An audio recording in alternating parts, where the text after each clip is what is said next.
Shalom peuple de Dieu, shalom partout là où vous nous suivez. En ce net moment, nous vous bénissons dans le nom du Seigneur Jésus-Christ. C'est votre humble serviteur, le pasteur Christian Semel Izoé. Et aujourd'hui, nous sommes là devant de vous. C'est une grâce, c'est un privilège, mais aussi une responsabilité de se tenir devant vous et parler de la part du Seigneur. Laisse qu'encore que le Seigneur vous bénisse partout là où vous allez nous suivre. Et c'est que je nous demande de partager ces moments merveilleux de cet enseignement. Le thème dont nous allons parler aujourd'hui, ça s'intitule « La main de Dieu ». La main de Dieu. Alléluia. Que le nom du Seigneur soit glorifié. La main de Dieu, elle est puissante. La main de Dieu, elle est forte. La main de Dieu, elle est agissante. La main de Dieu, elle est aussi compatissante. Mais qu'est-ce qui fait que la main de Dieu puisse devenir faible?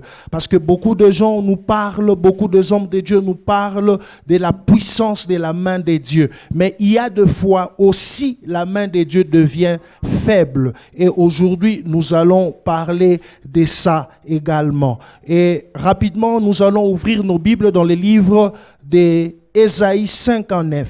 Ésaïe 59, nous allons prendre les 6 premiers versets. Je lis au nom de Jésus. Non, la main de l'Éternel n'est pas trop courte pour sauver, ni son oreille trop dure pour ne pas entendre. Mais ce sont vos crimes qui mettent une séparation entre vous et votre Dieu. Ce sont vos péchés qui vous cachent sa face et l'empêchent de vous écouter.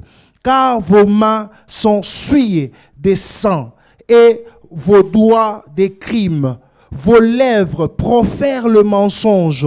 Votre langue fait entendre l'iniquité. Nul ne se plaint avec justice, nul ne se plaide avec droiture. Ils s'appuient sur des choses vaines et disent de fausseté. Ils convoitent, ils conçoivent les mal et enfantent le crime.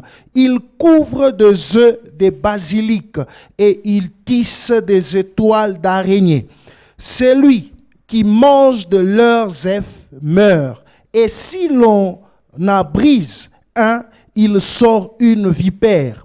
Leurs toiles ne servent point à faire un vêtement. Et ils ne peuvent se couvrir de leur ouvrage. Leurs œuvres sont des œuvres d'iniquité. Et les actes de violence sont dans leurs mains. Seigneur, bénis ta parole. Seigneur, parle-nous de ta part. Communique-nous ta pensée. Fais-nous du bien. Au nom de Jésus-Christ, touche quelqu'un en ce net moment, sauve la vie de quelqu'un, sauve l'âme de quelqu'un, l'esprit de quelqu'un, le corps de quelqu'un maintenant par ta parole, car la Bible déclare, il envoya sa parole et sa parole les guérit. Amen. Bien-aimés dans le Seigneur, je viens encore vous dire de la part de Dieu, le thème que nous allons voir cet après-midi, ce soir, ce matin, ça va dépendre à l'heure à laquelle vous allez nous suivre, s'intitule « La main puissante de Dieu ». Et le sous-thème est « Quand est-ce que la main puissante de Dieu devient faible ?» Ici, Dieu nous parle par la bouche de son serviteur, le prophète Ésaïe, ce qui suit. Non, la main de l'Éternel n'est pas courte, ni son oreille trop dure pour ne pas entendre. Mais ce sont nos péchés à nous qui mettent une séparation. En d'autres termes, ce sont nos péchés en nous qui empêchent à Dieu d'agir, qui empêchent, qui bouchent les oreilles de Dieu pour entendre nos prières. Et la Bible ajoute encore, mais ce sont vos crimes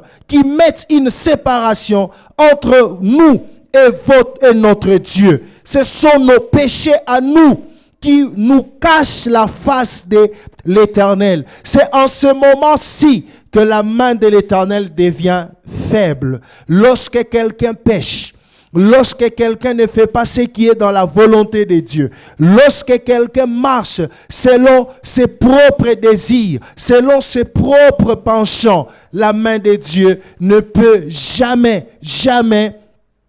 se manifester ou agir dans la vie de cette personne. Et la personne va croire que l'Éternel n'agit pas. Non, il agit, mais il y a une barrière entre toi et l'Éternel. Et cette barrière, ça s'appelle péché. Bien-aimé dans le Seigneur, la main de l'Éternel est puissante pour sauver. Elle est puissante pour guérir. Elle est puissante pour élever. Elle est puissante pour restaurer. Elle est puissante pour délivrer quelqu'un. Mais lorsque l'homme ne marche pas selon le précepte de Dieu, cet homme-là ne peut pas expérimenter la puissance de la main de Dieu. Et la Bible ajoute encore, car l'homme a péché et cet homme est privé de la gloire de Dieu. Et lorsque nous péchons, nous sommes privés de la gloire de Dieu. Lorsque nous ne faisons pas la volonté de Dieu, nous sommes privés de la gloire de Dieu. J'aimerais ces moments-ci, bien-aimés, que tu puisses déclarer que je ne veux pas être privé de la gloire de Dieu. Et la Bible dit encore, le verset 3, car vos mains sont souillées de sang. Nos mains sont souillées de sang. Nous tuons chaque jour lorsque nous proférons de mensonges, lorsque nous médisons les autres, lorsque nous avons de querelles des autres, lorsque nous sommes dans la jalousie des autres, lorsque nous sommes hypocrites. Tout ça, nos mains sont souillées, nos mains sont sales de sang. Et lorsque nous allons élever nos mains pour prier, l'Éternel ne verra pas nos mains, mais l'Éternel verra du sang, le sang que nous avons versé. Oh Seigneur, pardonne-nous. Oh Seigneur, pardonne ton peuple. Oh Seigneur, pardonne tes serviteurs. Oh Seigneur, pardonne tes enfants dans le nom de Jésus-Christ. Oh bien-aimé, la Bible nous dit encore, déchirez vos cœurs et non vos vêtements. Aujourd'hui, lorsque nous venons au devant de Dieu, nous avons l'habitude de déchirer nos cœurs. Nous avons l'habitude de faire voir aux autres que c'est nous qui savons prier. Nous avons l'habitude de condamner les autres, mais Dieu ne regarde pas ça. Dieu regarde au cœur. C'est pour cela que nous devons, bien-aimés, déchirer nos cœurs. Repentons-nous, revenons à l'Éternel. Il nous appelle, revenons à l'Éternel. Il nous appelle. Nul ne se plaint avec justice, nul ne plaide avec droiture. Il s'appuie sur des choses vaines. Bien-aimés, nous aimons nous appuyer sur les choses vaines, sur les choses qui vont passer, sur les choses éphémères. Nous oublions, nous abandonnons la voie de l'Éternel. Nous oublions l'Éternel. Nous oublions de nous appuyer à lui. La Bible déclare, maudit soit celui qui place sa confiance dans l'homme, mais béni soit celui qui place sa confiance en l'Éternel. Et je te demande, je t'en supplie, bien-aimé, appuie-toi à l'Éternel.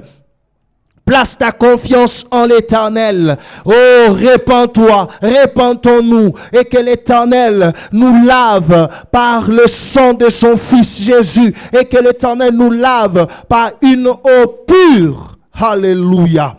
Que l'Éternel nous fasse du bien. Bien-aimé, lorsque tu es en train de servir Dieu, lorsque tu veux servir Dieu, la première des choses à mettre dans ta tête, c'est l'intégrité. C'est l'intégrité. Marchons avec intégrité. Marchons dans l'intégrité. Et la deuxième des choses, c'est l'humilité. Et Dieu élève ceux-là qui se rabaissent. Dieu est contre. Dieu s'oppose aux orgueilleux. Bien-aimés, abandonne cette arrogance. Abandonne cet orgueil. Confie-toi à l'Éternel, Dieu. Et c'est lui qui va te sauver, et c'est lui qui va t'élever, et c'est lui qui va te guérir, et c'est lui qui va te restaurer. Alléluia. Oh, Paul disait, tout m'est permis, mais tout n'est pas utile. Bien-aimé, tout est permis, mais tout n'est pas utile. Nous cherchons ce qui est édifiant. Nous cherchons ce qui est utile pour notre Dieu. Alléluia. Ce qui compte pour nous, c'est le royaume des cieux. parce que ici sur la terre, nous sommes les ambassadeurs de Christ. Nous devons marcher comme Christ. C'est pour cela Paul, l'apôtre, a dit, imitez-moi comme moi je le suis pour Christ. Nous sommes les imitateurs de Christ. Ce que Christ n'a pas fait, nous aussi nous ne devons pas le faire. Ce que Christ n'a pas déclaré, nous non plus, nous devons le déclarer. Parce que nous sommes ses disciples et nous sommes ses imitateurs. Et que l'Éternel te touche là où tu es. Que l'Éternel te sauve là où tu es. Alléluia. Oh, merci Père éternel. Merci Seigneur pour ce moment merveilleux que nous venons de passer dans ta présence. Merci pour la parole que tu nous as envoyée. Seigneur, laisse que cette parole soit une sémence qui tombera dans des fers fertiles pour que cette sémence donne de bons fruits. Oh Seigneur, ceux qui ne t'ont jamais accepté dans leur vie comme Seigneur et Sauveur, qui te donnent leur cœur. Car la Bible déclare, c'est le Saint-Esprit qui convainc de la justice et du péché. Seigneur, convainc-le, Seigneur, du péché. Convainc-le de ta justice, afin qu'il abandonne cette mauvaise voie. Dans le nom de Jésus, Yahweh, nous prions, nous disons Amen.